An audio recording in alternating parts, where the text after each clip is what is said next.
A Daniela tem um diagnóstico de câncer terminal.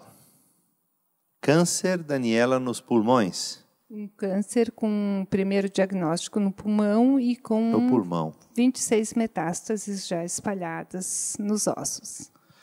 Câncer no pulmão, com 26 metástases. E os médicos dizem que um câncer assim demora quanto para as mutações? Pode ser quanto? Quanto tempo faz? Na ano verdade, e meio? faz 1 ano e meio, então, que eu tive o diagnóstico. Comecei, então, com esse tratamento, que é um tratamento paliativo, que se chama, para segurar o câncer onde ele está, tentar frear ele, para que ele não se espalhe até por algum órgão que seja mais vital. Só que o meu câncer ele tem uma mutação. Ou seja, ele, com o tempo, vai reconhecer essa medicação, e essa medicação não vai mais fazer efeito. O que acontece? Você não tem nenhuma esperança de que ele não reconheça, não, né? Olha, se ele quiser reconhecer, que reconheça. Eu vou atrás de outra coisa e, como eu digo assim, eu vou acreditar na vida. Enquanto tiver possibilidade, eu vou acreditar na vida. Seja na ciência, seja no que for. Eu vou acreditar na vida. Se eu vou morrer, todo mundo vai ter que morrer. Eu tive uma oportunidade de me tratar, de ficar mais um pouquinho aqui e ser um pouquinho melhor e tentar ressignificar coisas. Nesse ano e meio, você disse no outro programa que a Daniela de antes você não reconhece mais. Como é que ficou a Daniela depois do diagnóstico do câncer? Eu nunca fui, eu acredito, assim, falando por mim, nunca fui uma pessoa ruim, sabe? Assim, uma pessoa que tivesse feito algum mal, enfim, alguma coisa que pudesse assim, prejudicar mais alguém. A única coisa que eu vejo assim, de diferente nisso tudo foi esse processo todo de entender, porque, como eu digo, se usa muito conceito, se usa muitas frases, se usa muito essa questão de vamos ser motivacional. Mas o que é ser motivacional? E eu me recordo que meu pai uma vez disse assim, meu Deus, como tem fé morta. E isso me ocorreu no meio desse período de... Você lembrou dessa frase. E realmente, como as pessoas têm uma fé morta. Porque assim... Uma fé que a pessoa tem fé, mas está sempre na queixa. Sempre... na verdade, o que é a fé? A fé é uma coisa que você acredita, que você leva ela na linha, e isso te enche de esperança, de coragem, e realmente faz você mudar e faz entender todo esse processo de vida.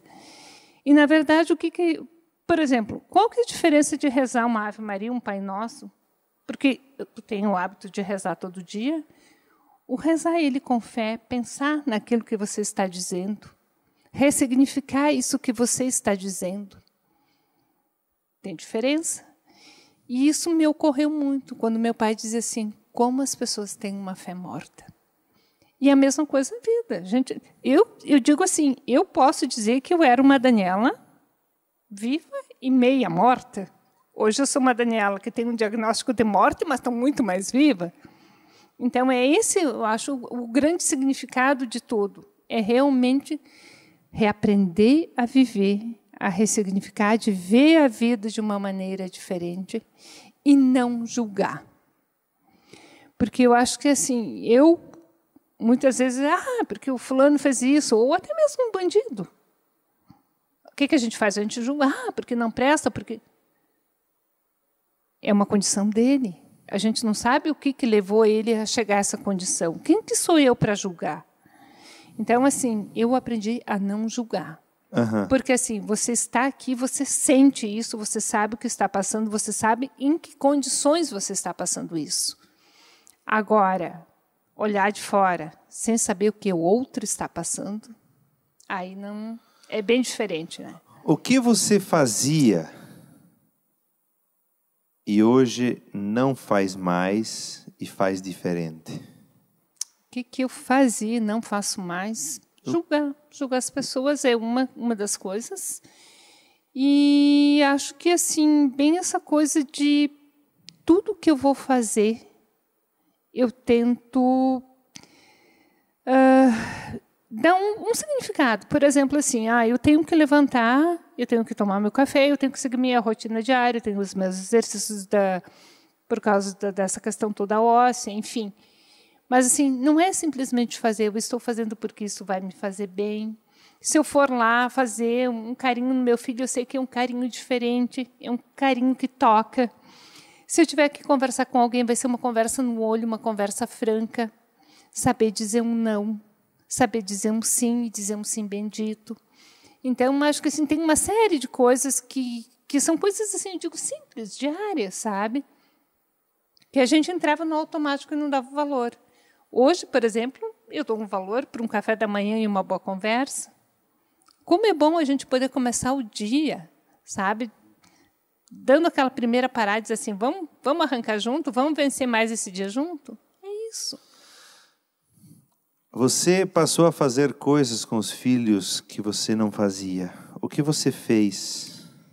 Na verdade, assim, a gente sempre fazia algumas coisas juntos, mas era aquela coisa mais assim, os meus filhos com os amigos, com a namorada, o pequeno, já ele fazia algumas coisas mais comigo, mas assim, não era aquela coisa assim de juntar todo mundo e vamos fazer isso ou vamos fazer outra coisa. E eu fui descobrindo com o tempo que eu gostava de descobrir lugares novos, escaladas, caminhadas, mato, trilha, porque eu digo, eu sou verdadeiro bichinho do mato.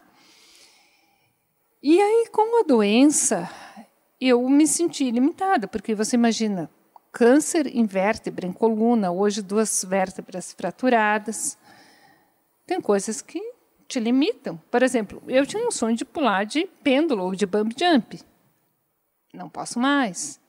Gostaria de pular de paraquedas, não pode mais. Então, são coisas que eu gostaria de ter feito, mas também não vou reclamar. Se eu tivesse pulado e não soubesse que eu estava com câncer, eu podia estar morta ou paraplégico, sabe lá Deus o quê, né?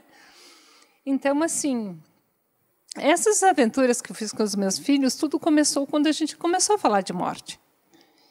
E aí, a gente falando de funeral, como é que eu gostaria que fosse funeral. Como é que foi você falar pro funeral? Eu gostaria que fosse assim. Foi uma conversa bem despretensiosa, num sábado.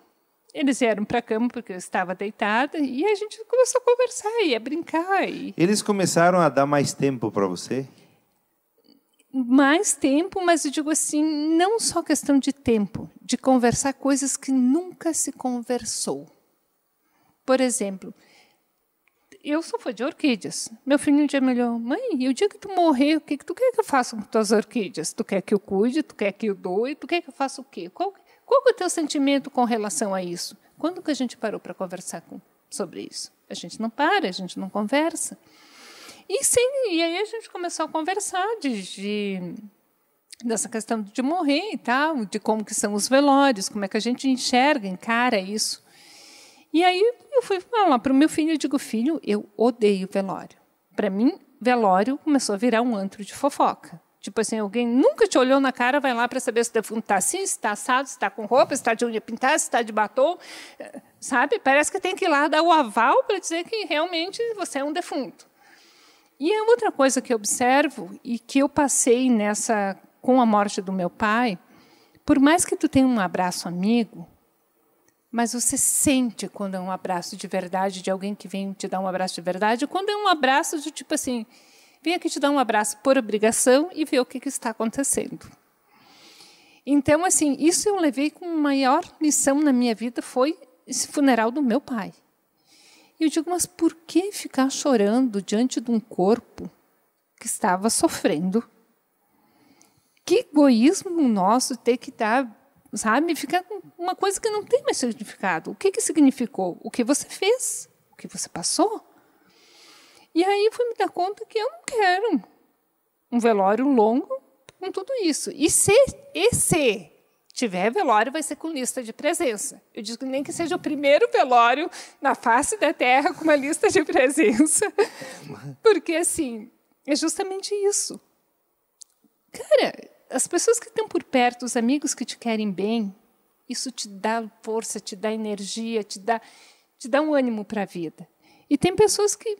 E não é nem só uma questão assim, de dizer assim, aquela pessoa tem uma energia ruim, aquilo não faz bem. Mas eu acho que assim, a gente chega num estágio da vida que a gente começa a compreender tudo isso como se fossem vibrações, sabe? Tu sabe que passou por isso, entende, e tem aquela pessoa que realmente entende no estágio que você está, e tem aquela pessoa que te sente, entende e não entende nada. Então, assim, é como se fosse passar numa peneira tudo isso, e vai sobrar o que realmente importa. E isso eu consegui chegar nessa conclusão, porque aí começou a questão de buscar, de ler sobre mais. E um livro que eu li, que é da Ana Arantes Quintana, A Morte que um Dia Vale a Pena Viver, eu achei sensacional. Ali foi... eu comprei esses livros aí e entreguei para todos, porque eu também achei sensacional. E um livro que eu comecei a ler no hospital e eu levei meses para ler, é aquele livro O que Realmente Importa. Nossa, cada página daquele livro... É da mesma, da Ana Não, Cláudia? eu agora não tenho o nome do autor. Mas, assim, cada página daquele livro... O que realmente importa e A Morte, um Dia que Vale a Pena Viver. 2 livros. 2 livros. Então, assim, esse eu demorei mais a ler, porque cada página que eu lia, eu ia me reconhecendo naquela Daniela que estava indo embora. Então, assim, me fez enxergar muitas coisas do tipo assim, não que eu estivesse errado, que eu estivesse me arrependendo. É que nem eu digo, se tu tivesse, Dani, que viver a tua vida de novo, o que tu tiraria? Nada. Hoje eu não tiraria nada, porque tudo o que aconteceu, aconteceu porque tinha que acontecer. E tudo teve um lado bom. Então, assim, por que eu vou mexer se teve um lado bom? Como é que eu ia saber que tem um lado bom se não tivesse o ruim? Então, assim, eu não posso menosprezar o que eu já passei. Então, assim, é que nem eu digo, são coisas diárias que realmente, às vezes, a gente não dá importância, mas que dão uma virada de chave em tudo isso. Então, tem a questão do diagnóstico, tem a questão do canabidiol, tem a questão da leitura, e aí tu começa a te dar conta que tu começa a se reconhecer e tu diz assim, cara, eu tenho chance de fazer uma vida melhor. O que eu quero dentro das minhas limitações? O que eu quero para mim? O que eu quero para minha família? Como é que eu quero que meus filhos estejam a partir do momento que eu morrer? Minha mãe, meus amigos de verdade, eu quero que eles fiquem chorando? Não. Eu quero que depois do meu funeral eles se reúnam, achem todas as fotos que tiverem, as nossas atrapalhadas, as nossas confusões, as nossas risadas, e que contem tudo isso. E você pensa assim, esse pode ser o último Natal? Penso. Já pensou? Já pensei. E você pensou o quê? Você vai fazer o quê nesse último? Pensando na possibilidade de ser o último Natal. Pensando na possibilidade de ser o último Natal. Então, quando eu fui para a minha médica, eu disse para ela, que a gente estava conversando a respeito de morte com os meus filhos, eu disse até onde eu gostaria que minhas cinzas fossem. E eu já tinha ido lá nesse lugar antes de descobrir o câncer, que foi aonde eu disse, eu sei que algo está por acontecer e realmente em abril aconteceu. Eu digo, e é para lá que eu quero que minhas cinzas vão. Aí meu filho disse, mãe, mas eu quero ir lá contigo viva, eu não quero ir lá contigo só morta. E foi ali que nós começamos a se juntar. E dizer assim, o que nós vamos fazer hoje? O que nós vamos fazer esse final de semana? Se for tomar um chimarrão e ver um pôr do sol, a gente vai os 3, ou vai a namorada junto, enfim. A gente consegue se juntar para apreciar pequenos momentos, viver pequenas coisas que a gente não vivia. E quando eu fui subir os soldados com os meus filhos agora, nessa nossa última caminhada, para eles saberem onde é que eu gostaria que minhas cinzas fossem depositadas, foi até interessante, porque minha médica quase me largou de mão. Com 3 vértebras quebradas, tu vai subir lá 900 e poucos metros, tu tá louca, tu não vai conseguir. E eu fui. E meu filho sempre disse, mãe, se tu não aguentar, não te frustre. Eu digo, não. E eu olhava, fazia mais 10 passos, parava, com a paciência deles, eu cheguei lá em cima. E foi lindo, foi divino, porque assim, foi aquela coisa assim, de olhar para toda aquela natureza, para olhar para tudo aquilo, e teus filhos sentirem isso. Cara, a gente está planejando tudo, a gente está participando até da morte da minha mãe. Sabe o que é isso? Então, assim, a gente não deixa para viver só a dor. A gente vive, a gente encara isso de uma maneira diferente, sabe? Daquela coisa, a gente pode se preparar, mas o que é se preparar da boca para fora ou realmente sentir isso? Então, é isso que a gente está fazendo. Seja no pôr do sol, seja numa caminhada, seja numa escalada, seja o que a gente for, a gente está fazendo e vivendo cada segundo. Isso que eu digo.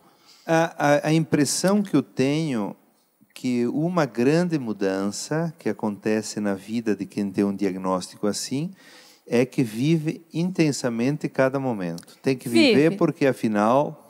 E é aquela coisa, assim, eu digo, resolver tudo o que a gente não resolve. Sabe aquelas coisas que a gente vai adiando? É que nem eu digo, pode ser as minhas orquídeas.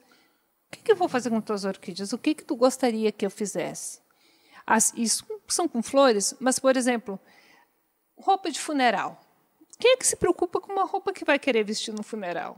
A gente estava pensando a respeito disso e acompanhando o fato da minha irmã. Eu disse para o meu filho, pois é, né? Tu vê, a gente teve que comprar um terno. E ele disse, mãe, que roupa tu gostaria? Né? Então, assim, são detalhes. E esses detalhes tu vê que é o carinho, sabe? É aquela coisa da aceitação. Então, assim, eles estão realmente preparados para viver isso junto comigo. Inclusive, nós temos alguns combinados. Quais são? Os combinados que a gente fez é o seguinte. A gente se pergunta, tá, morreu, e aí? O que acontece com a gente?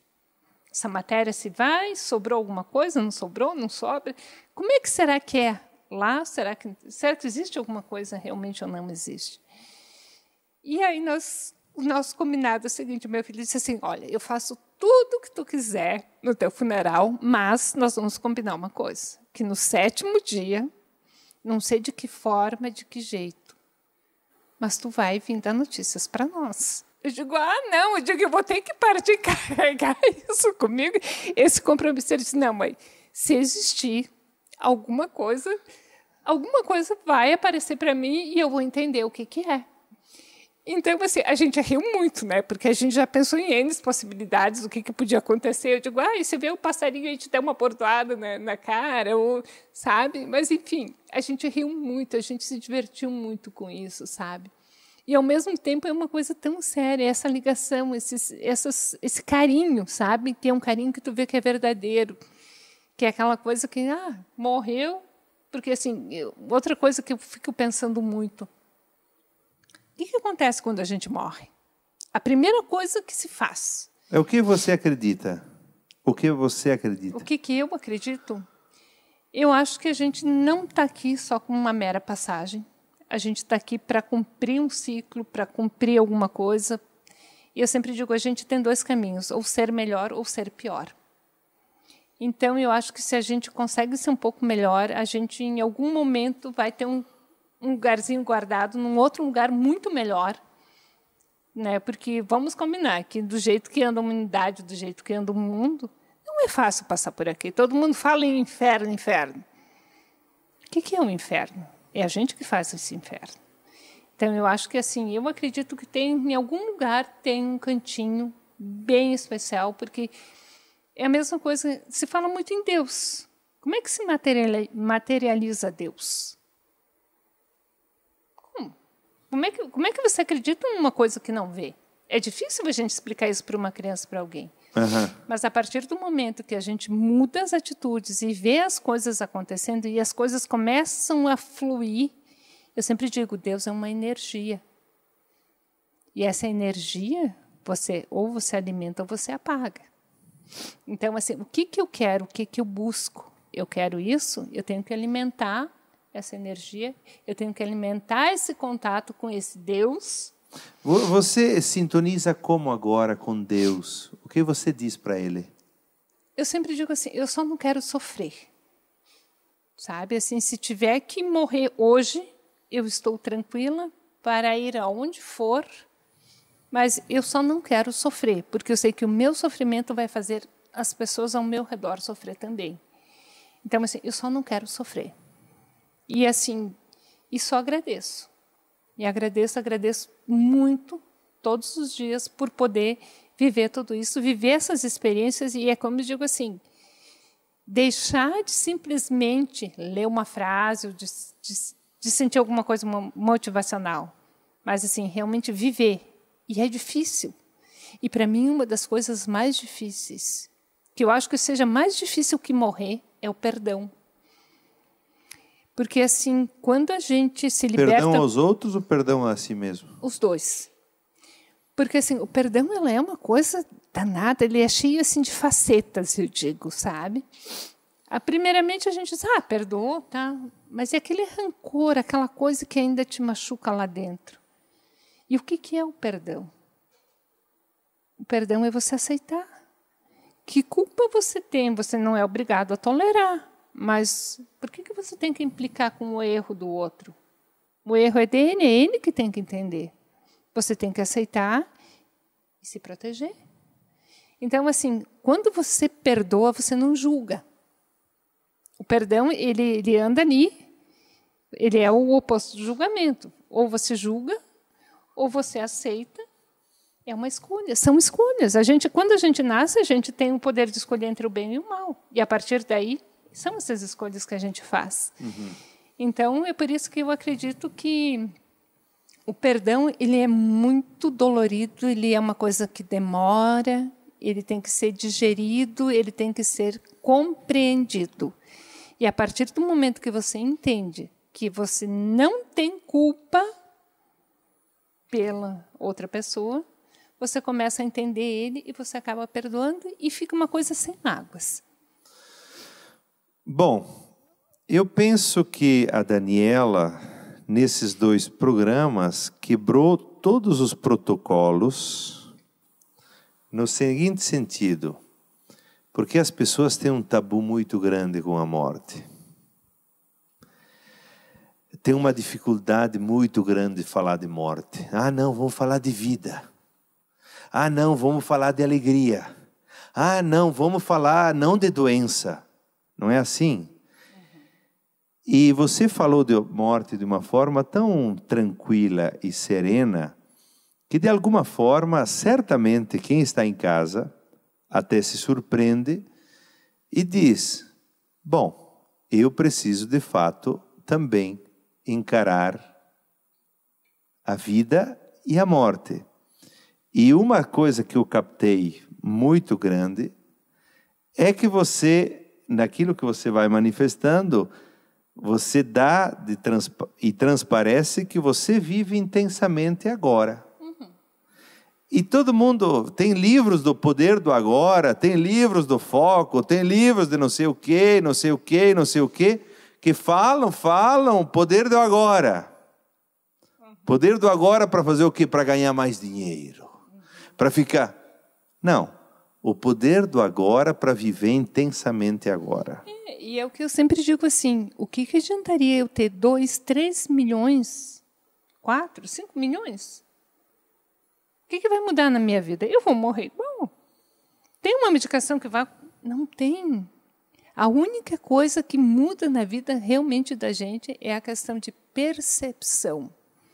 A questão de querer viver e viver bem, viver com harmonia, viver intensamente, mas viver essa essência. Muito se fala na busca do eu. Quem que eu sou? O que eu... Gente, não é nada. Porque assim, a gente está fazendo planos aqui, de repente, tudo muda e pega outro rumo, e aí? E aí a gente se revolta, a gente briga, a gente não entende, mas não entende que essa curva toda que deu era por algum motivo. E que motivo é esse? E é esse caminho que a gente tem que tomar, de redescoberta. Ao invés de se revoltar, se era para vir, assume que é teu, não era teu nem de ninguém, é teu. Ou tu pega essa carga e carrega contigo e faz dela algo bom e produtivo, ou você vai se afundar e vai levar meio mundo contigo. Eu desejo que você viva bastante ainda, bastante dias e anos, se dá para dizer. E que você continue vivendo intensamente e falando com essa naturalidade e também inspirando pessoas. Desejo um Feliz Natal para quem está em casa e a última palavra.